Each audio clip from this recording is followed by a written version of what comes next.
Welcome to the Permission to Be You podcast. Today, my guest is Christina. I dare not pronounce her surname. I just say Christine Zeta-Jones. Um, I've only met her recently. Um, very, very recently. And I know very little about her, and yet it feels like I've known her forever. I know that she's a nurse.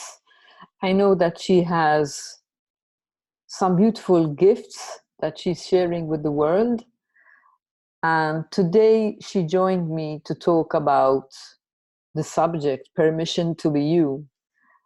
And she was the first person to react to my invitation to people to be interviewed if they resonated with this subject.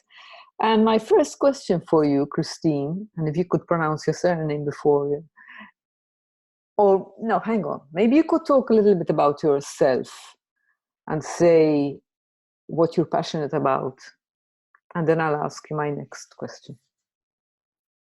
Okay. Well, first of all, my last name is Zornes. Very simple. Yes, I am a nurse. I work a lot of hours, but I also live on an 80-acre farm with lots of animals that has become a place of healing for me, my son, and others. And it will continue to grow under that capacity. I love helping people to find their pattern of possibilities, to get away from vicious cycles that they get stuck in. And that can be anything from pain and depression to finances and work, or just love and relationships. I am, sorry for the huge pause. I have a hard time talking about myself. So again, the permission to be yourself is a great topic for me, and that's why I stood up and screamed, yes, I know I have to talk about this. I know I need to be involved in this conversation because I don't give myself enough permission. It's like little bits and pieces I allow people, but to just be all of me, I'm always told that I'm too much. That I'm not allowed to be all of me. I've been told that since I was little. So to hear you doing this, I appreciate you so much, Diane, for bringing this to the foreground and letting us know that it's okay to be us, that we have permission, and that we should give ourselves permission to be exactly who we are.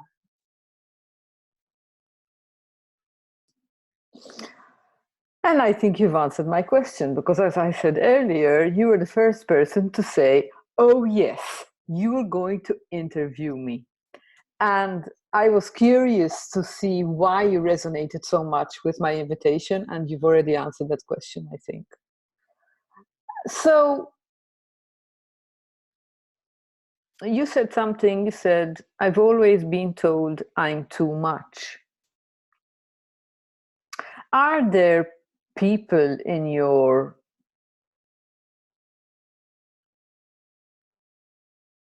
circle,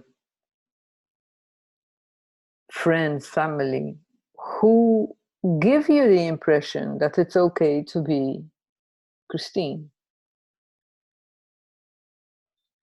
Yes, that circle is very small, and that's okay. It doesn't have to be the whole world is okay with who I am. But my inner circle most definitely allows me to be all of me.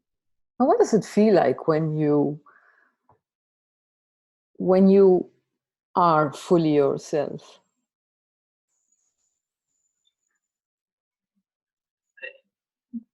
Exactly that. It doesn't feel like I'm all myself. I'm stuck in a little cube.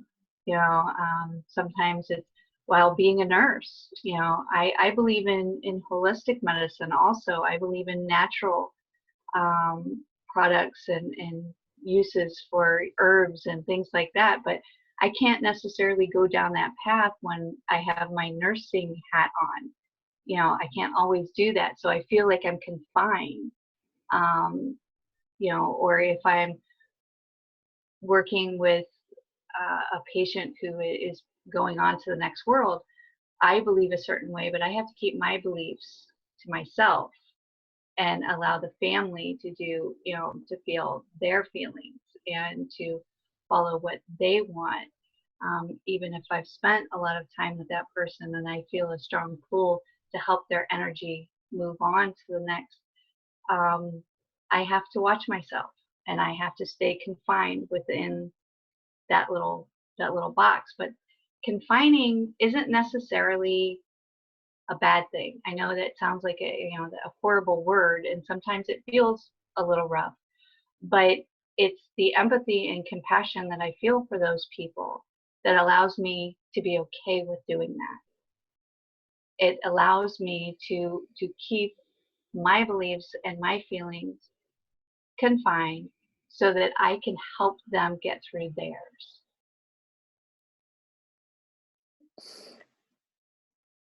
Yeah, I think we adapt to situations and to people, and yeah, in a broader sense, you're still being yourself. I think perhaps I didn't I didn't express myself properly. When you are with that small circle of friends or immediate family, very small, you said, what does it feel like for you when you give yourself? Because ultimately, nobody can give us permission, even though we've been told you're too much, you need to, whatever, you need to calm down, you need to be different. It's we're waiting for permission, and the person who need to, the one who needs to give me permission is me. And you seem to be able to give yourself permission with the small nucleus. What does it feel like, and what and what and does it impact the people around you? That's two questions. Freedom. And absolutely, it impacts everyone around me, and I know that. And I think that's where I try to find more areas to give myself permission to be who I am, because I know that the more I am being all of me and my authentic me, um, it's almost like magic. You know, so many great things start to happen, and so many beautiful patterns start to show themselves that, you know, I make sure that, you know, like my son who's an adult, but him and my granddaughter both get all of me. They know every inch of me because I don't want them to never experience all of me. You mean you want them to experience all of you? Yes. Okay. Well, I get confused with double negatives. Oh, I'm sorry. I No, use them all the time, and I no, apologize. no, please don't. I just get confused.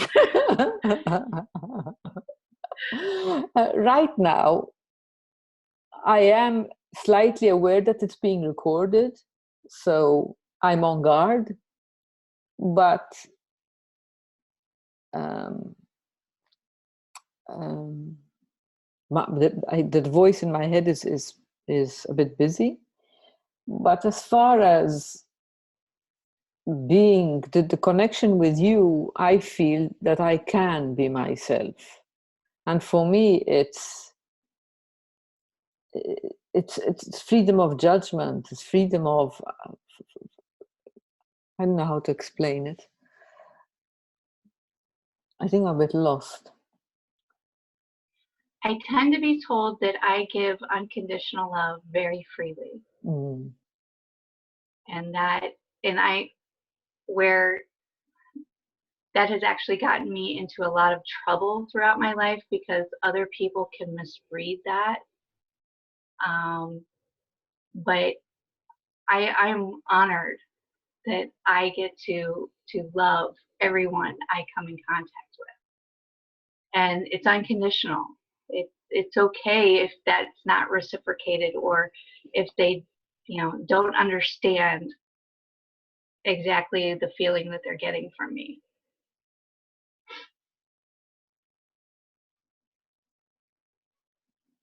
Right now, just back then, is a really typical example of struggling with giving myself the permission to be me, because I was lost for words. I didn't know how to express myself. But I think it's really a metaphor for what we do in the world outside, in the real world. This is the real world right now. But sometimes we don't know how to be, we don't know how to act, and we're afraid of what people are going to say. And it just happened right now, just a few minutes before. So I think it's highlighting what I feel is really important.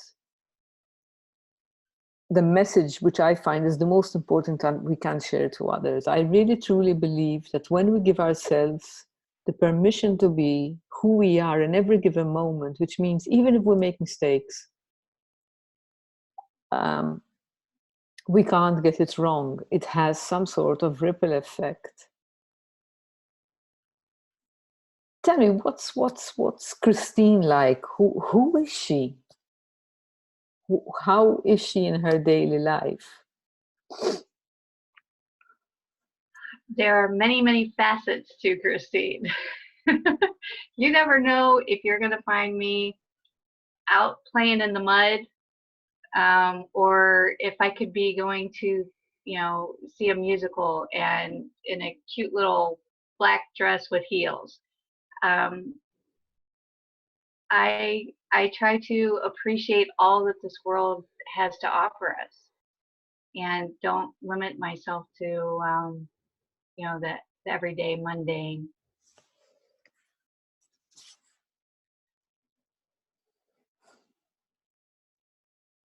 So that doesn't really answer your question. I apologize. No, don't, please don't. Let me talk about an incident, because perhaps that question was rather generic. I'm getting to know you, so, and you're getting to know me, even though we've known each other. It feels like we've known each other for much longer. I've never met you physically. So what I'm trying to highlight is this. I still, even though I'm quite relatively good at being myself, in the sense that on Facebook, I allow myself to be seen. I allow my vulnerability to be seen. I allow my anger to be seen. I allow the expression of the moment to be visible. But I, like you, have difficulty in the real world. The real world isn't in my physical world here around me. So what I fear most when being myself, because I'm very, very direct, very outspoken. And some of my neighbors don't like that. And I find myself trying to adapt, and not in the way you adapt with your patients and making it about them and using all the empathy, being compassionate, and giving them the freedom to experience life, even if it's the end of it in the way they know how. For me, it's not that. There's no compassion. There's no for them. There's me trying to adjust to them so that they keep on liking me, so that I won't be the black sheep. I felt like the black sheep not in the family, everywhere I go, I felt different. I'm curious as to the difficulties you face in those facets in your life. What are your challenges in giving yourself the permission to be you? What would hold you back?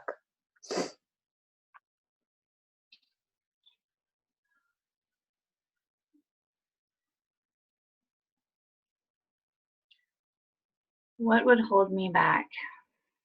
I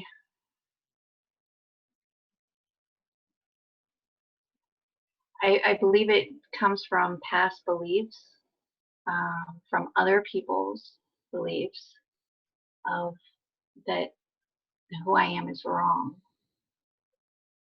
Can you give me an example of how this would play out in your physical world? Just for the audience so that they can really Yes. connect with you. Stories really help. If you have one, if not. Well, I'm trying to think of a good pertinent one. And it doesn't matter if there are pauses. Don't worry. Yes. Hopefully you got a great edit button on here. Pauses that can be very powerful. I am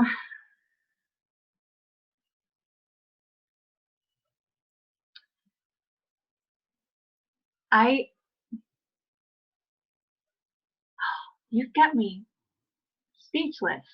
I'm trying to pull from okay, first of all, Diane, I feel what you feel right now. So we even though we're miles apart, we are connected.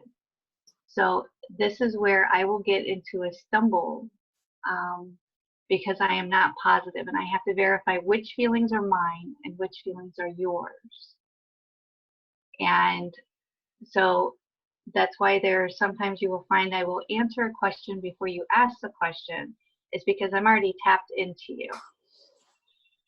So out in the real world, if I tell someone this, or if I start answering questions, or if I start, doing for them what they needed done before they knew they needed it done, then I scare them. I will, we've used jokes and things like that to explain me. I was been called Mary Poppins for a long time. That and told that I show up when I'm needed. And then I just if I'm not needed, then I don't need to be there. Now, does that make me um, some and I'm trying to think of the right word and it just ran out of my head that I'm only around when I am needed? No, not necessarily, but I do have a tendency to know when I am needed and I show up and I do what I can. So that is where out in the world that I tend to clash with people's realities, if you will. I was always told to keep that part of me to myself, from family. My mother that, said that, this people will think you need to be locked up or something like that if you tell them the things that you know.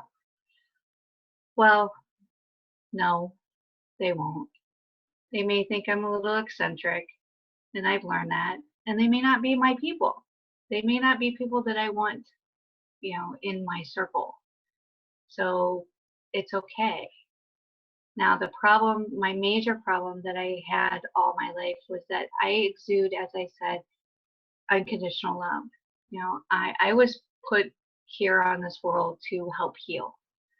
And I know that innately within me. I know that's why I am here. And so that means that sometimes you attract very sick people because they innately want to heal. And as a child, that put a lot of people in my path whom harmed me because they were sick. And that led into my young adult life until I started to realize exactly, it wasn't just that, and mainly it was men. It wasn't just that men were evil or bad or always going to hurt. Um, it was that I had something in me that I needed to make sure, you know, that I learned to control. That doesn't mean that everyone who goes through things like that, it's not their fault. It wasn't my fault per se. That was just it. It's just the path that happened. Um, I've been questioned by others in other interviews about the rapes that I went through and things as a child, and how I can speak of them so matter of factly and almost no emotion. And it was just something that happened, and so many people come out today and they're like, that's part of me. I'm telling my story. And I'm like, that's not part of me. I'm sorry. That is something that happened. That's like saying that I was walking down the hill and I tripped on a rock and I fell. That's part of me. Now that just means I was being a klutz at that moment, wasn't watching where I was going. You know, things happen. This world is not perfect. This world is full of just as much evil as it is good. And I choose not to allow those things that happen to me to be part of me, because that means that there's something bad there, and I try to keep those bad things, because we have, as human beings, we have that tendency. We can be either good or bad. It's in us. And I choose to keep all of that as far away from me as I possibly can. And I feel like I went off on a tangent, and I apologize. Okay, let me get this straight. You're on a podcast which is called Permission to Be Me. So stop apologizing. There you And thank you. And I'm not editing this. go. Better edit this. No, I'm not. This is Okay, we are live. this is perfect. This is perfect. I was listening, I was absorbed. I picked up on a couple of words that you said that really struck me. But what came, I'm not, there is another, I'm not going to, the word that came up for me was Christine felt she had to hide the best part of herself because before it could have meant danger. And somehow what I see now is that you've integrated your past into your life as something that happened, and that doesn't necessarily, it happened, it's in the past, so let's keep going. And I think I was struck, I mean, I wasn't struck, I was a bit shocked when you said the rapes. So I think from the feeling that I'm getting from this conversation and from the middle of September, that's when I first got to know you this year, I have this feeling that you're coming out of your hiding place and that you're allowing your gifts to be seen. You're allowing the world to see you, and those who resonate with your message will come to you, and those who don't can jolly well off. Keep on moving. Goodbye. Bye-bye. Yep, Yeah. exactly. You would be 100% correct. And that happened about 2 years ago. And that was, just by fluke. Became friends with someone, and I decided, you know what? This person is nowhere near me, so I'm going to be all of me to this person and give them everything and see how scared they get. And 2 years later, they are still in my small circle. And I am like, so again, yes, allowing more and more in, becoming involved with our little group and connecting with you. You are part of my small circle. You may not, know as much as some of the others there, but you are still there. I am completely open to you. I feel that. I feel it. Yeah.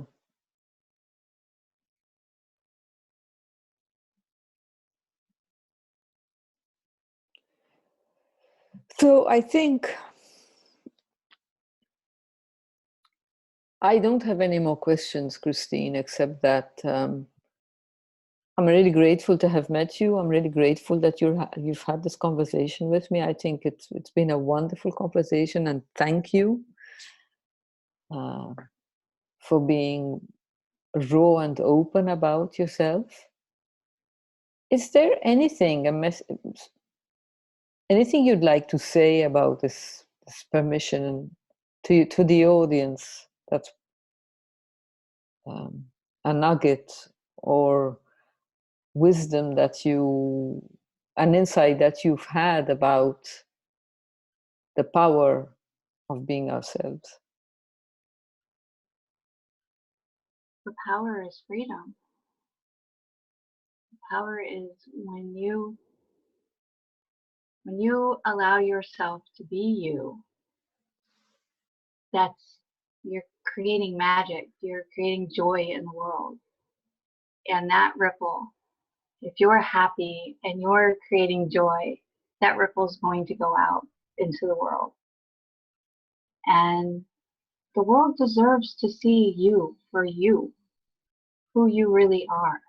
Stop denying the world your gifts. Thank you for joining, Christine. Thank you. And I appreciate the space so much.